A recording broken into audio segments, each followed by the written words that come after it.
Une mère pauvre avait 4 filles qui n'étaient pas mariées.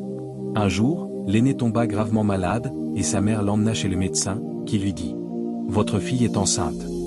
En entendant cela, la mère fondit en larmes. Elle prit sa fille et rentra à la maison, complètement effondrée.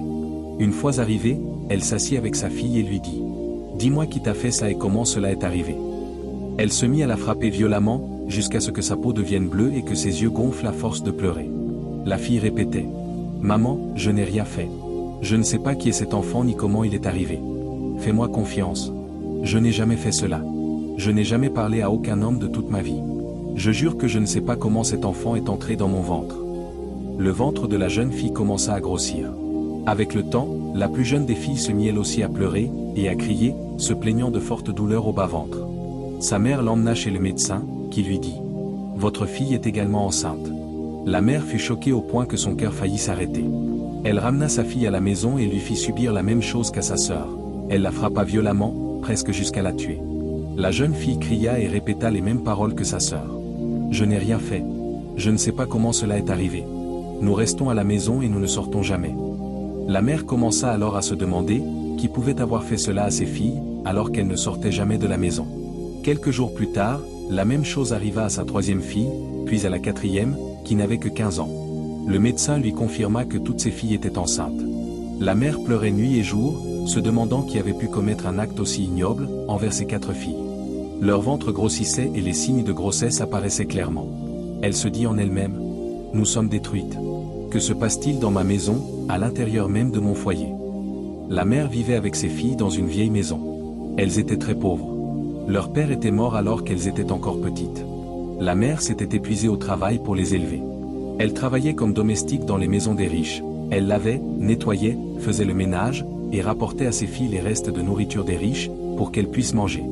Elle n'avait jamais tendu la main à qui que ce soit. Lorsque cela arriva à ses filles, elle se mit à réfléchir. Qui pouvait entrer chez elle et faire cela à ses filles, sans que personne ne le voie? Un jour, la mère se rendit chez le juge, qui recevait les plaintes des gens. Elle pleurait, complètement effondrée. Le juge eut pitié d'elle et lui dit « Qu'est-ce qui te fait pleurer, ma mère? Qui t'a fait du mal ?» Elle répondit « Oh monsieur le juge, mon épreuve est immense. » En regardant autour d'elle, elle vit que la salle était pleine de monde, alors elle se tut. Le juge lui dit « Ma mère, raconte-moi ton problème. » La mère resta silencieuse et se mit à pleurer. Le juge ordonna alors à tout le monde de sortir de la salle, et de laisser cette vieille mère seule avec lui. Quand ils furent partis, elle dit « Oh monsieur le juge, je suis une vieille femme. Mon mari est mort et m'a laissé avec 4 filles, sans fils. Je travaillais comme domestique chez les riches, pour pouvoir nourrir mes filles. Nous vivions dans la pauvreté. Un jour, ma fille aînée tomba gravement malade. Elle se tordait de douleur au bas-ventre. Je l'ai emmenée chez le médecin, qui m'a dit « Votre fille est enceinte ». J'ai été sous le choc, j'ai cru perdre connaissance. Ma fille n'est pas mariée. Je l'ai ramenée à la maison et je l'ai battue violemment, tandis qu'elle répétait « Maman, je n'ai rien fait. Je ne sais pas comment cet enfant est entré dans mon ventre. » Quelques jours plus tard, ma plus jeune fille s'est mise à pleurer et à crier de douleur. Je l'ai emmenée chez le médecin, qui m'a dit qu'elle était enceinte aussi. Je lui ai fait la même chose qu'à sa sœur. Peu après, la même chose est arrivée à ma 3e fille, puis à ma 4e, qui n'a que 15 ans. Toutes mes filles sont enceintes, comme me l'a dit le médecin. Leurs ventres ont grossi, et les signes de grossesse sont apparus. Le juge fut choqué et profondément troublé par ces paroles. La mère ajouta « Je veux savoir qui a fait cela à mes filles, qui les a détruites et sali leur réputation. Mes filles pensent jour et nuit au suicide. » Le juge répondit « Ma mère, retourne chez toi maintenant.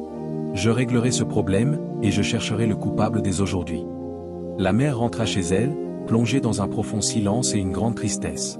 Elle entra et trouva ses filles en train de pleurer toutes ensemble, sans savoir quoi faire. Le juge, quant à lui, réfléchissait. Qui pouvait entrer dans la maison de cette femme, et faire cela à ses filles sans être vu, pas même une seule fois. Il envoya alors ses soldats surveiller discrètement la maison de la vieille femme, sans que personne ne le sache, pour voir qui entrait et sortait.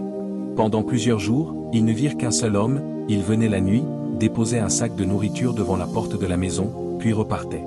Ensuite, la vieille femme sortait, prenait le sac et refermait la porte. Ils informèrent le juge de cela, et il leur demanda d'arrêter cet homme. Dans la tête du juge, cet homme met quelque chose dans la nourriture de ses filles. Cet homme était pauvre. Il vivait dans une vieille maison du village et n'avait pas de travail. Le mari de la vieille femme avait l'habitude de l'aider et avait pitié de lui. Lorsqu'il mourut, l'homme pauvre décida de lui rendre l'appareil. Il ramassait du bois, descendait au marché pour le vendre, achetait de la nourriture, puis la déposait devant la porte de la maison, afin d'aider la vieille femme et ses filles. Il continua ainsi pendant longtemps, jusqu'au jour où ils l'arrêtèrent et l'amenèrent devant le juge. Le juge lui demanda: « Qu'est-ce que tu déposes chaque jour devant la porte de cette vieille femme ?» L'homme répondit: « Laissez-moi tranquille et laissez les affaires des créatures au Créateur. » Sa réponse était chargée de fatigue et de tristesse. Le juge dit alors: « Si tu ne dis pas la vérité, j'ordonnerai à mes gardes de te tuer. » L'homme répondit: « Monsieur le juge, tu veux dévoiler ce qui est caché. Voilà la vérité. Je suis un homme pauvre qui vit seul. Mes enfants m'ont abandonné après leur mariage, et personne ne s'est plus soucié de moi. Je n'ai pas d'argent. Chaque jour, le mari de cette vieille femme venait s'asseoir avec moi, et m'apportait à manger. Lorsqu'il est mort, j'ai décidé d'aider sa femme et de lui rendre sa bonté.